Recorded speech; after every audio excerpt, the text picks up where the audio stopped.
네, 오늘 함께 나누고자 하는 말씀은 우리가 너무나도 잘 알고 있는 말씀이죠. 예수님께서 죽었던 나사로를 살리신 이후 6월절 엿새 전, 즉 십자가에 못 박혀 돌아가시기 닷새 전에 예루살렘 바로 옆에 있는 베단이란 동네를 방문하셨을 때의 이야기입니다. 네, 예수님께서 베단이라는 동네에 방문하셨을 때 어떤 일이 일어납니까? 2절을 보시면 거기서 예수를 위하여 잔치할세. 잔치가 벌어졌어요. 마리아와 마르다, 나사로뿐만 아니라 많은 이웃들이 예수님께 대한 감사의 마음을 담아서 잔치를 준비했습니다.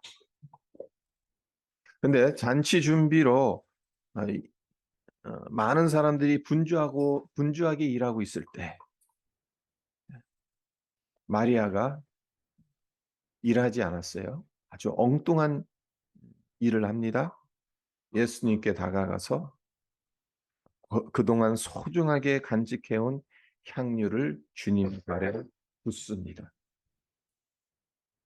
그리고 머리털로 그의 발을 닦았다고 3절을 보면 우리가 알 수가 있습니다. 마리아가 예수님 발에 부은 이 향유, 어떤 향유인가 하면요. 히말라야 고산지대에 자생하는 나드라는 매우 희귀한 식물의 뿌리에서 추출한 향유라고 합니다.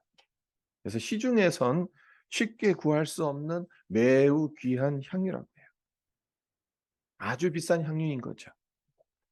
어느 정도로 비싼 향유인가? 4절과 5절을 보세요. 제자 중 하나로서 예수를 잡아줄 가룟 유다가 말하되 이 향유를 어찌하여 300데나리온에 팔아 가난한 자들에게 주지 아니하였느냐? 그러니까 가룟 유다는 이 향유의 값어치를 300데나리온으로 평가하고 있습니다. 그러니까 300데나리온 어느 정도의 값어치일까요? 그러니까 노동자 1년치에 해당하는 값어치입니다. 1데나리온 하루 품삯입니다. 그러니까 300일 동안 그러니까 계산해 보면 거의 1년이죠. 그러니까 안식일 하루 쉬고 일주일에 6일 일하면 거의 한 320일 정도 되거든요. 그러니까 1년치 품삯입니다. 이것을 오늘날 캐나다에 적용하자면 어제 10월 1일 날짜로 최저 시급이 15불 50센트로 올라갔잖아요. 그러니까 계산해 보면 최저임금을 받는다 해도 약 4만 불에 해당하는 액수입니다. 성도 여러분, 솔직히 향유 한 병이 300데나리온, 1년치 연봉 4만 불이라는 거 너무 큰 액수라는 생각이 들지 않습니까? 하기사 지금 이 시대에는 이보다 훨씬 더 비싼 향수들이 있긴 해요. 그러니까 마리아가 예수님 발에 부은 이 향유가 얼마나 값비싼 향유인지 그러니까 4만 불 가량 된다고 했는데 그러면 이 시대에 과연 그와 견주할 만한 비싼 향수들이 있을까 한번 궁금해가지고 구글링을 해봤습니다. 2022년 올해 가장 비싼 향수가 무엇인가? 그리고 얼마나 비싼가? 그 값이 얼마인가? 성도 여러분, 올해 이 세상에서 가장 비싼 향수가 무엇인지, 그리고 그 가격은 얼마일지 한번 맞춰보시기 바랍니다. 얼마일 것 같아요? 어떤 향수일 것 같아요? 가장 비싼 향수는 한 번도 들어본 적이 없는 슈무크라는 향수입니다. 네, 한 병에 무려 미화 129만 달러라고. 우리 돈으로 치면 얼마 정도 되죠? 요즘 워낙 달러가 올라갔으니까 한, 한 얼마 되는 겁니까? 한 17억 정도 되는 겁니까? 17억, 18억? 그리고 두 번째로 비싼 향수는 우리가 알고 있는 브랜드입니다. DKNY. DKNY에서 나온 골든 딜리셔스라는 향수입니다. 이것도 100만 불입니다. 근데 이 두 향수는 왜 비싼가 하면요. 병이 비싸요. 그러니까 병을 온갖 보석으로 만들었어요. 그러니까 다이아몬드하고 뭐 에메랄드 뭐 이런 여러 가지 보석으로 만들었어요. 그래서 사실은 병값이죠. 네. 향수값이 아니라 병값이 비싼 거예요. 어찌됐건 엄청 비싸죠. 그러니까 네. 향수 값만 치자면 어쩌면은 가장 비싼 향수는 클리브 크리스천 넘버 원이라는 향수일 겁니다. 임페리얼 메제스티라는 향수라고 하는데, 그러니까 온스당 1온스가 한 30ml잖아요. 그러니까 30ml에 해당하는 그 온스당 가격이 미화로 12,722불입니다. 1온스면 한 이 정도 돼요. 그러니까 지극히 작은 양입니다. 30ml니까 뭐 얼마나 작겠습니까? 그리고 이제 우리가 잘 알고 있는 샤넬 넘버 5. 이게 이제 다섯 번째로 이 세상에서 비싼 향수라고 해요. 근데 모든 넘버 5는 아닐 것 같아요. 그랜드라는 브랜드입니다. 이게 온스당 4,200불이에요. 그러니까 보통 향수병 사이즈가 뭐 제가 향수를 안 써서 잘 모르지만 5온스 정도 되나요? 10온스 정도 되나요? 그러니까 이 샤넬 넘버 5 그랜드를 10온스짜리를 사게 되면 지금 마리아가 예수님께 부었던 그 향유하고 거의 비슷한 가치가 돼요. 그러니까 한 4만 불 정도 나오는 거니까.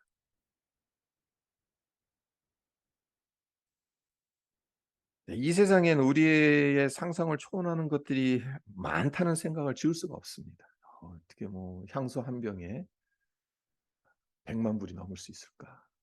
그 향수병을 도대체 무슨 보석으로 만들었길래 129만 불이나 될까? 네, 아무튼 가룟 유다의 말이 일리가 있지 않습니까? 예수님이 존귀하신 분은 맞기는 하지만 그렇다고 4만 불 값어치를 지닌 향유를 예수님 발에 붓는 것, 쓸데없이 낭비하는 것이 아니냐? 차라리 그것 팔아서 가난한 사람들에게 나눠 주는 것이 훨씬 더 가치 있는 일이 아니냐? 가룟 유다의 이 말 맞는 것 아닙니까? 가룟 유다의 말은 지극히 상식적입니다. 틀린 말이 아닙니다. 하지만 사도 요한은 가룟 유다가 이렇게 말한 의도를 정확하게 짚어냅니다. 6절을 보세요. 이렇게 말하면 가난한 자들을 생각함이 아니요 그는 도둑이라 동괴를 맞고 거기 넣는 것을 훔쳐가미러라.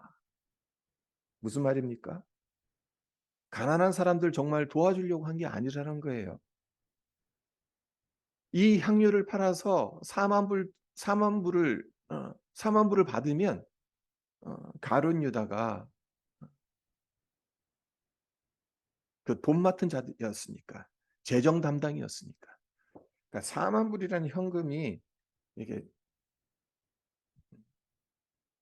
자기 주머니에 들어오는 것 아니겠습니까? 그러면 뭐 그 중에 전부가 아닌 한 3만 불 정도 가난한 자들 도와주고 진짜 나머지는 자기가 속된 표현으로 삥땅하는 거죠. 지금 사도 요한이 말하는 것이 그런 겁니다.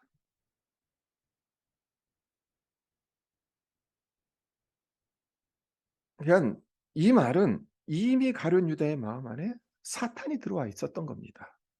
돈에 대한 탐욕이 가룟 유다를 지배하고 있었다는 거.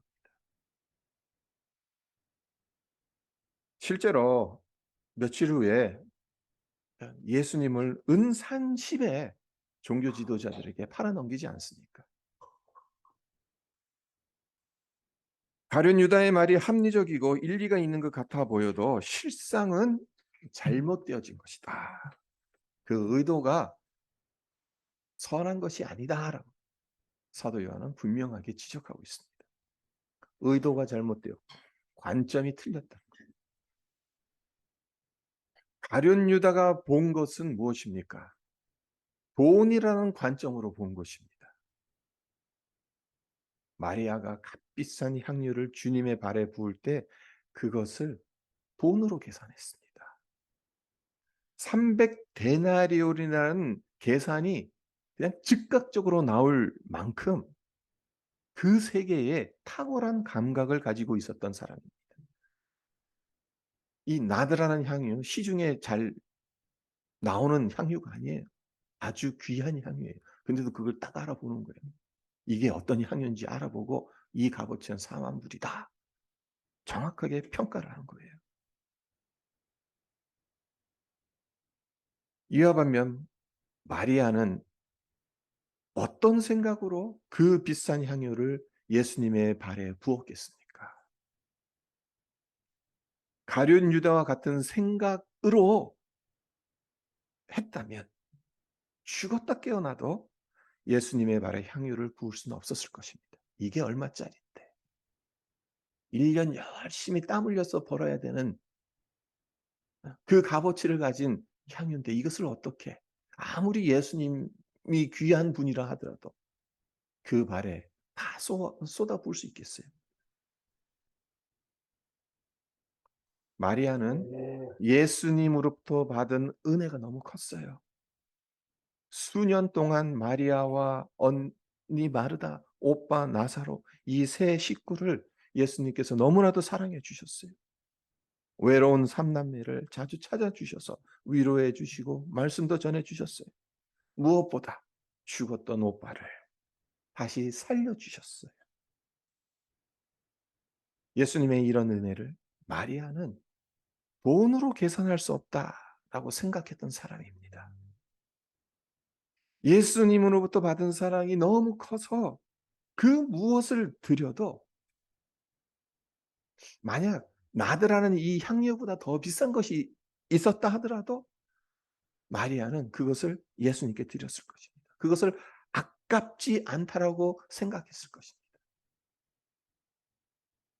이런 것을 보면 세상을 보는 관점, 돈의 관점으로 볼 것이냐, 아니면 사랑의 관점으로 볼 것이냐, 둘로 나눠지는 것 같아요. 사랑과 은혜의 관점으로 보면 마리아가 예수님의 발에 향유를 부은 것은 결코 낭비가 아닙니다. 그보다 더 귀하고 비싼 것을 드려도 전혀 아깝지가 않습니다. 그렇습니다. 은혜를 받으면, 사랑을 받으면, 그래서 사랑하면 아까울 것이 없습니다. 사랑하면 아무리 주고 또 주어도 더 주고 싶습니다. 탕자의 비유를 모르는 분들 아마 아무도 안 계실 겁니다. 아버지가 아직 살아있는데도 상속받을 유산을 미리 달라 해서 그 유산을 받아 먼 이국 땅으로 가 흥청망청 탕진하고 결국 쥐염 열매나 먹는 신세가 되어버린 탕자 이야기. 영어로 탕자를 뭐라고 부르죠? 프로디걸 선이라고 부르죠. 근데 재밌게도 이 프로디걸이라는 단어엔 흥청망청 탕진한다라는 우리가 너무나도 잘 알고 있는 흥청망청 탕진한다 그래서 탕자인 거예요. 그 의미를 가지고 있어요.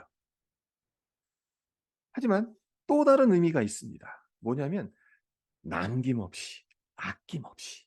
다 써버린다는 의미입니다. 그러니까 완전히 비슷한 것 같으면서도 완전히 다른 의미입니다. 하나는 흥청망청 탕진하는 거예요. 잘못 쓰는 거예요. 허비하는 거예요. 네, 그와 반면에 또 다른 하나는 정말 아낌없이 내 모든 것을 다 쏟아붓는 겁니다.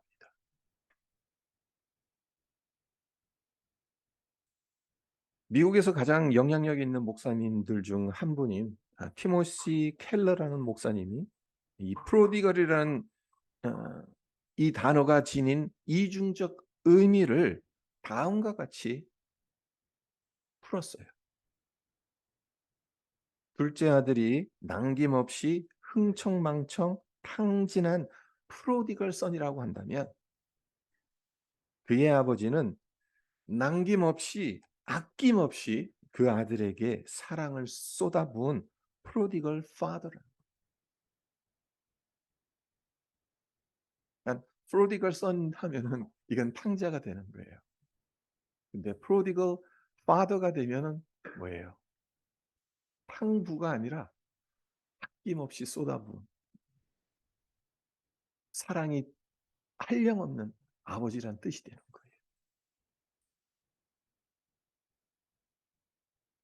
그렇습니다. 아버지는 둘째 아들에게 유산을 주었어요. 그리고 그 아들로부터 버림을 받았습니다.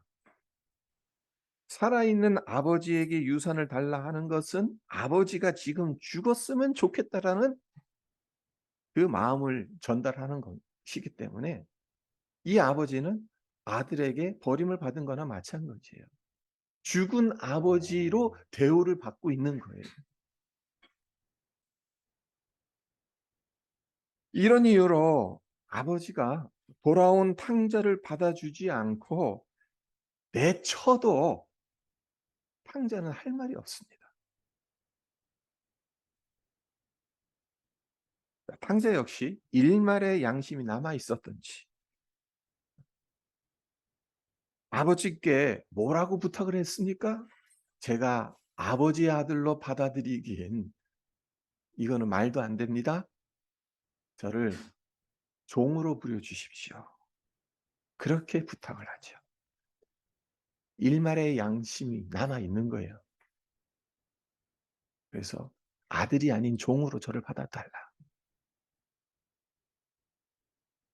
하지만 이 아버지가 어떻게 합니까?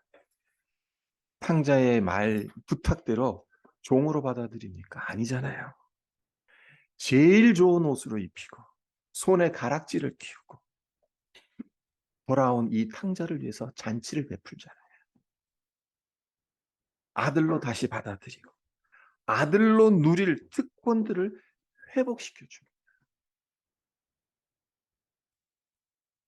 유산이 이미 다 준 것, 그리고 아들에게 버림받은 것 생각하면 이렇게 하는 것 상식적으로 생각하자면 쓸데없이 낭비하는 겁니다. 그런데 우리를 향한 하나님의 사랑이 이러한 사랑 아니겠습니까? 우리 인간은 하나님을 저버렸습니다. 살아계신 하나님을 죽은 존재로 여겼습니다. 하나님 주신 것들을 선하게 쓰기보다는 탐욕을 채우는 수단으로 썼습니다. 상징했습니다. 오늘날 기후위기가 어디서 비롯되어진 것입니까? 며칠 전에 미국에 엄청난 허리케인이 불어왔죠. 이연이라는. 네, 날이 가면 날이 갈수록 한국에선 더 큰 태풍이 올 거고 미국 동남부 지역에선 더 큰 세력의 태풍이 허리케인이 몰려올 겁니다. 왜요? 수온이 올라가니까. 예전에도 한번 그것을 보여드렸잖아요. 세계 지도에 나타난 그 기온들로 표시된 것들. 근데 지금 가을이 됐는데도 30도예요. 30도. 수온. 그게 왜 그렇게 된 것이겠습니까? 하나님이 주신 것들을 잘못 사용해서 탐욕을 위해서 사용하다 보니까 탕진한 거죠. 탕진하다 보니까 자연이 우리에게 무엇으로 내줍니까? 쥐염 열매로 내주는 거예요.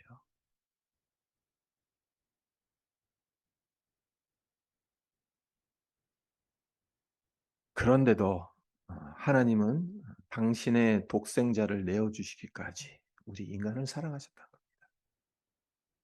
죄의 종이었던 우리를 하나님의 자녀로 받아주셨다는 겁니다. 우리 인간은 흥청망청 탕진한 프로디걸 선이지만 하나님은 아낌없이 사랑을 퍼부어 주신 프로디걸 파더이십니다. 네, 한 가지 더 진지하게 생각해 봐야 할 것이 있습니다. 헬러 목사님이 둘째 아들만 탕자가 아니다. 첫째 아들 역시 탕자나 진배 없다라고 말씀하셨어요. 이것에 대해서 예전에 한번 말씀을 드린 적이 있습니다. 첫째 아들, 겉으로 보면 아버지 집안에서 아버지 말 잘 듣고 아버지 맡긴 일 충성껏 행했습니다. 아버지 쏙 썩히고 망나니 같은 짓 한 동생에 비한다면 이 형은 아버지에게 너무 착한 아들입니다. 하지만 그 탕제의 비유를 보면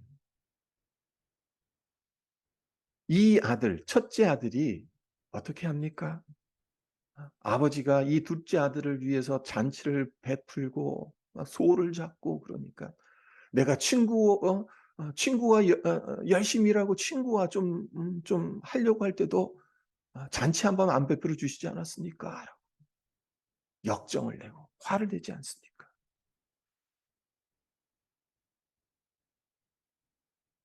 아버지의 마음을 조금이라도 헤아렸다면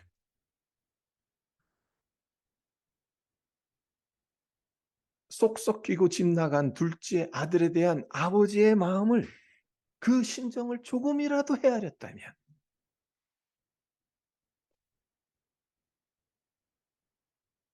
그러한 불평을 할 수가 없겠죠.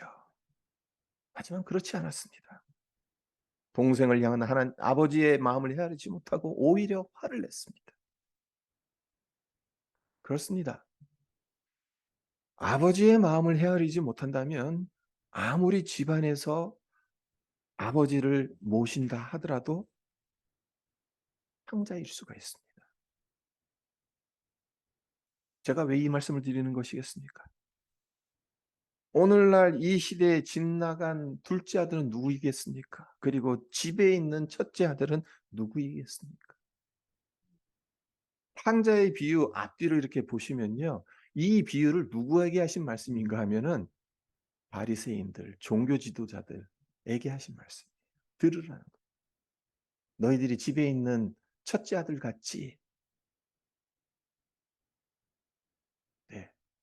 첫째 아들이 아버지의 마음 헤아리지 못하고 역정을 내고 화를 내고 그게 너희들이지 않냐?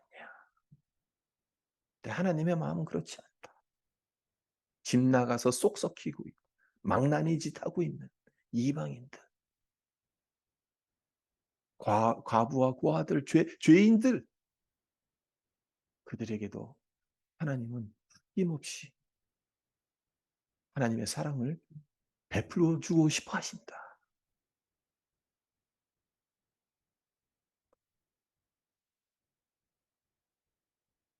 오늘날 이 시대에 집 나간 둘째 아들은 누구겠습니까?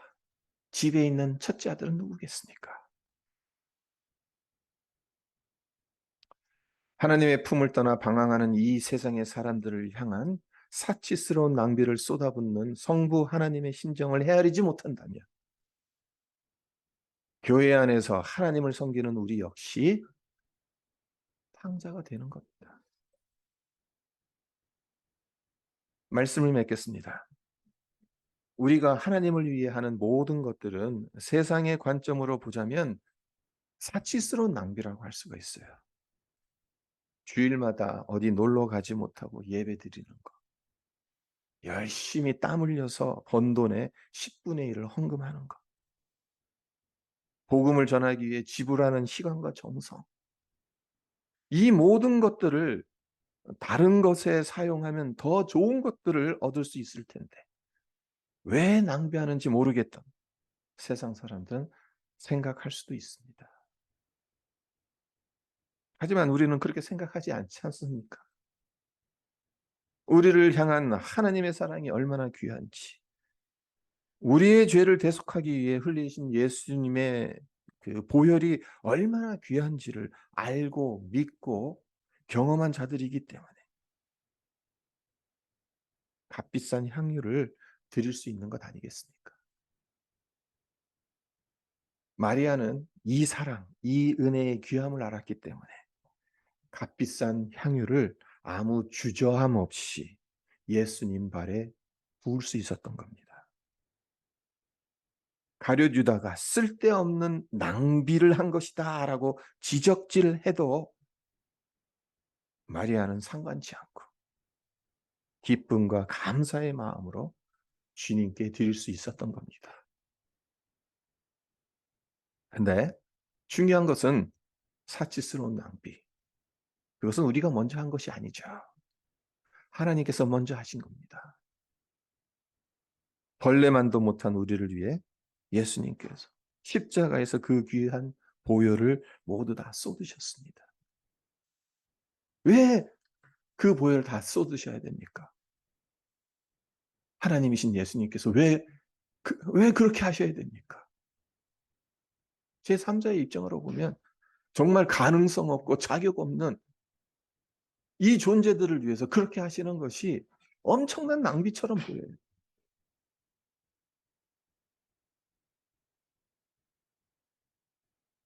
네, 이 낭비. 주님을 믿고 교회 안에서 주님을 섬기는 우리를 위해서만이 하신 낭비가 아니지 않습니까? 여전히 죄로 인해 방황하는 세상 사람들을 위한 하나님의 마음이지 않겠습니까? 값비싼 향유는 하나님의 이 마음을 아는 자들이 드리는 믿음의 행위를 상징한다고 볼 수가 있습니다. 아무쪼록 우리 모두 하나님의 이 마음을 헤아려서 정말 값비싼 향유를 주님의 발에 부어드리는 우리 모두가 되시기를 주님의 이름으로 축원드립니다. 잠깐 기도하겠습니다. 모두들 분주하게 잔치 준비를 하고 있을 때 마리아는 그동안 간직해 왔던 그 귀한 향유를 주님의 발에 붓고 그 머리로 주님의 발을 닦습니다. 가룟 유다의 눈으로 보기엔 쓸데없는 낭비입니다. 그것 가지고 차라리 그것을 팔아서 가난한 자들을 돕는 것이 더 낫다라고 이야기했습니다. 하지만 주님은 마리아를 칭찬하셨습니다. 왜 칭찬하셨겠습니까?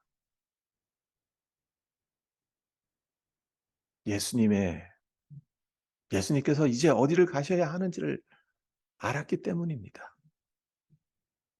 예수님의 마음을 헤아렸기 때문입니다. 하나님, 마리아와 같은 예수님의 심정을 헤아리고 그래서 아무리 값비싼 향유라 하더라도 주저함 없이 그 발에 그 향유를 부을 수 있는